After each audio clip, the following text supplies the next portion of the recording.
You've probably heard the parable of the sheep and the goats from the Gospel of Matthew, right? It feels super familiar. One of those stories you just feel like you get. But what if I told you that the common understanding totally misses the most shocking and maybe the most important parts of the story?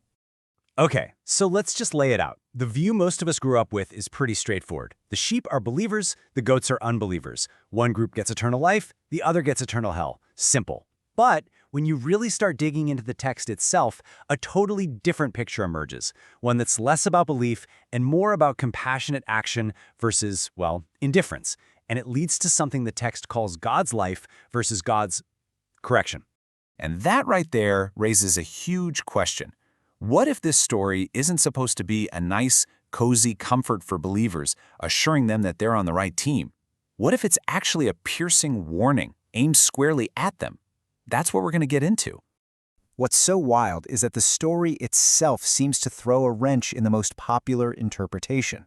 The biggest twist is found in the reason for the judgment in the first place. When you look closely, a few things just don't add up. First, the standard for who's a sheep and who's a goat has nothing to do with what they believe. It's all about what they did. Did you feed the hungry? Visit the prisoner? Second, both groups are totally shocked by the verdict. They had no idea.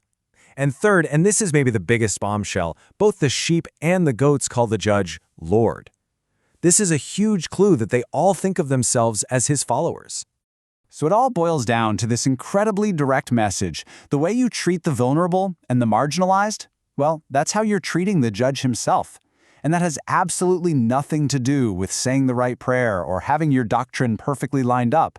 It's about your actions.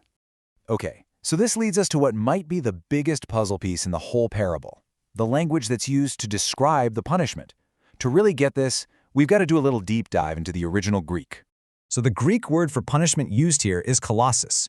Now, this is fascinating. This word didn't really come from a courtroom setting, it came from gardening. It meant to prune a tree, to cut away the parts that were dead or diseased so that the tree could actually flourish and produce more fruit. The entire idea is remedial, it's corrective. And here's what's so telling. The author of Matthew had a choice. There was another Greek word for punishment, timoria, and that word meant vengeance. It was a punishment designed to satisfy the one doing the punishing. But he didn't use that word. He very specifically chose kolesis, the word that's all about healing and restoration. The other key word here is aeonian. We usually see it translated as eternal or everlasting, but a more precise translation is something like of the age or belonging to the age to come. So it's describing the quality of something, not necessarily how long it lasts. Think of it this way.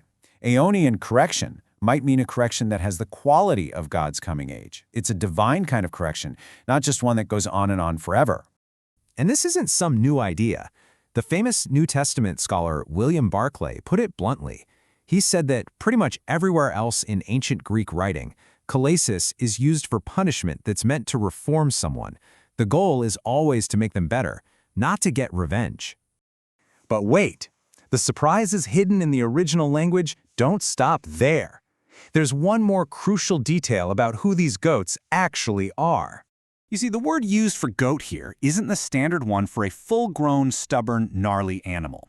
The word is kuriphion, which actually means a kid goat, a young one. This is the same word, by the way, that's used for the fattened calf they cook up in the parable of the prodigal son. The implication isn't deep-seated evil, it's immaturity. It suggests a need for discipline and growth, not condemnation.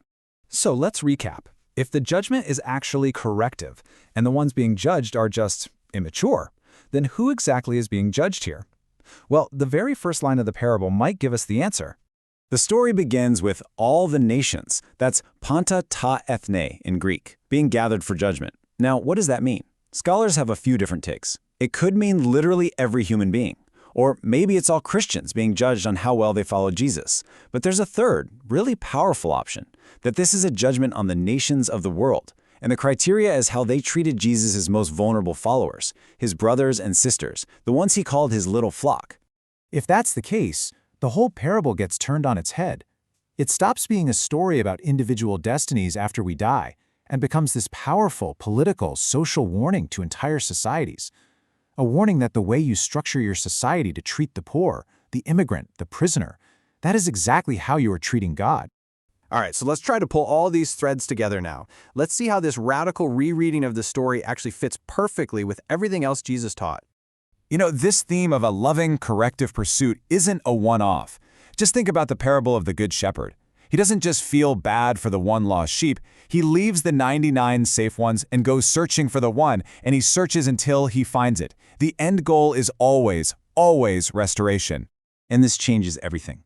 The purpose of this judgment isn't about a final permanent separation. It's about ultimate restoration. The fire they talk about isn't a place of revenge, but it's the intense, purifying presence of a loving God. It's the same presence for both the sheep and the goats, a presence that affirms and purifies the righteous, while it correctively prunes and grows the immature, burning away anything that isn't love.